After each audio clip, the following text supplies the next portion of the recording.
Hello, I'm Simon Whistler. You're watching the Today I Found Our YouTube channel, and in the video today we're looking at why American school buses are yellow and why they don't have seatbelts. An estimated 26 million students in the United States alone are transported to school every school day via bus, over half the student population in the country. While school buses in countries outside of North America usually look like any other bus, North American school buses are distinctive for their yellow color. It wasn't always that way. The first school buses were horse-drawn carriages known as school hacks, or kid hacks. They were being made by Wayne Works starting around 1886, although it's possible they were around earlier.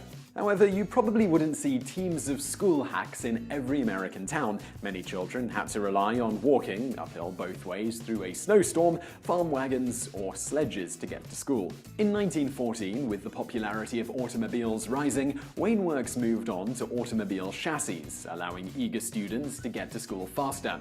With these buses, students would sit down on the perimeter of the bus facing inward rather than toward the front. Afterwards, the Bluebird Company began constructing a design for a bus that more closely resembles the buses that we know today, though they still had a long way to go.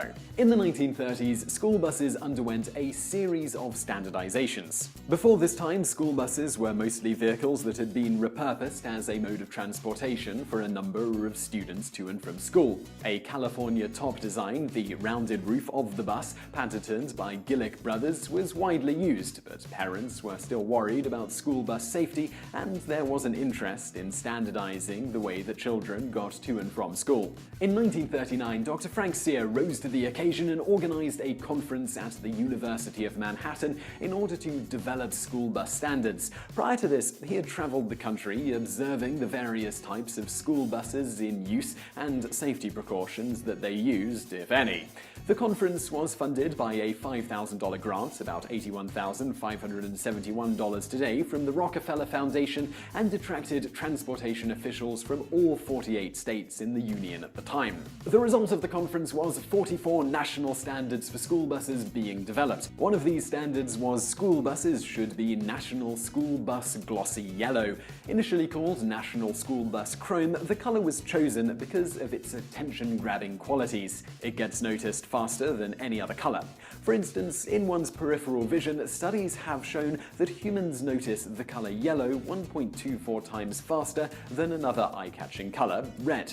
Yellow is also particularly visible in the early morning and evening lights when school buses usually operate. The hope was that people would see the color of the bus quickly and know to slow down and be mindful of the children on board being dropped off or picked up. 35 states within the US switched to painting their buses this color soon after the conference, as did certain regions of Canada.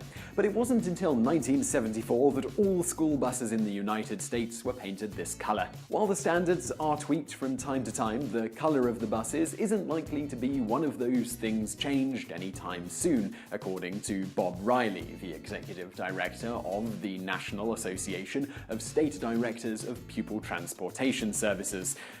That's a mouthful. You can't buy a bus that doesn't meet that color formula. If they had to do it today, who knows if it would be the same, because now they have brighter, more noticeable things. Think of the vests highway workers wear. Obviously, they're even more noticeable than National School Bus Chrome Yellow. But the rationale for maintaining that color is its universal acceptance. We've all been born and raised knowing what that is. With all this talk about safety on school buses, you might be wondering why there aren't any seatbelts on most of them. School buses weighing less than 10,000 pounds are required to have them, but they are usually the only ones, aside from the fact that the driver's seat always has a seatbelt.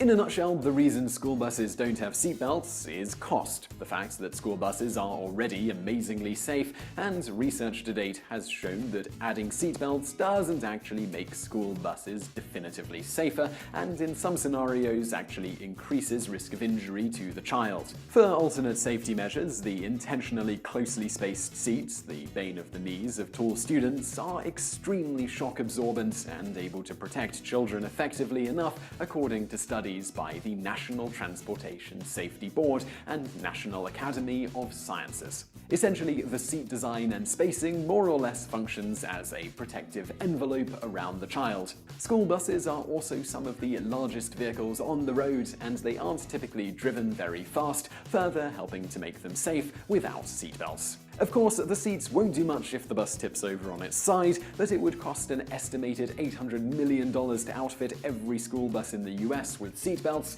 and the problem is actually a little worse than just the installation cost. Because school buses are built to accommodate 5-year-olds on up to the late teens, a seat that would have otherwise been able to safely fit, say, 3 7-year-olds would only be able to have 2 seatbelts to make sure the seatbelts work on a hefty 18-year-old too. This would mean increasing the bus fleet size in the United States by an estimated 15%, along with all the continuing costs associated with that.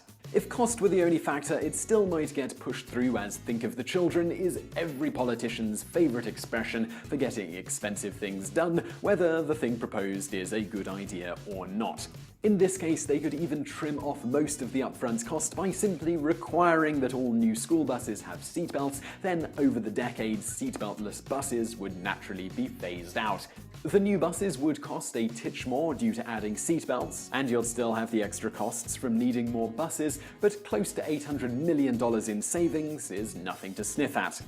The crux is that it isn't clear at all whether all this cost and effort would accomplish anything in the vast majority of crashes. In a number of studies performed looking at just this issue by various transportation agencies, there is compelling evidence that the number of deaths wouldn't change in any statistically significant way, and the number of injuries may actually increase. For instance, it's thought that a short jolt forward into a heavily padded wall will in most cases result in fewer injuries than a strong jerk at the waist and the head smacking against said wall at an unfavorable angle, not to mention potential issues with longer evacuation times, particularly with primary-aged kids in the event of a fire, among other such scenarios. From a practical standpoint, there is also the difficulty of a bus driver making sure all the kids are wearing their seatbelts in the first place and that they keep them on.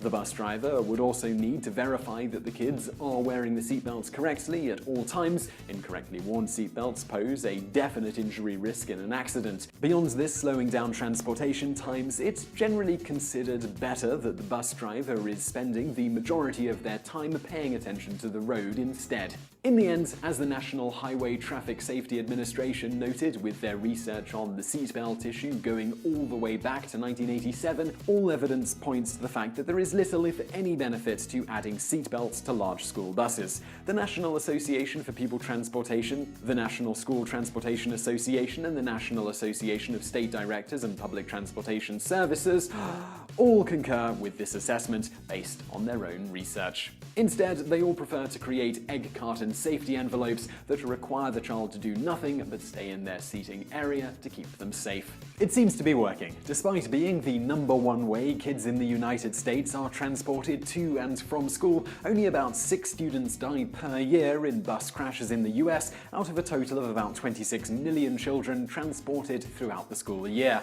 For comparison, a little under 1,000 kids die every year in the United States while walking, biking, or being driven to school in a car. So I really hope you found that video interesting. If you did, please give us a like below, it really helps out. And don't forget to subscribe for brand new videos most days of the week. Big subscribe button below me now. Also, over there on the right, a couple of other videos you'll probably enjoy if you enjoy this one. And if you're on a mobile device, you can't click on anything on the screen, so there will be links in the description below. And thanks for watching.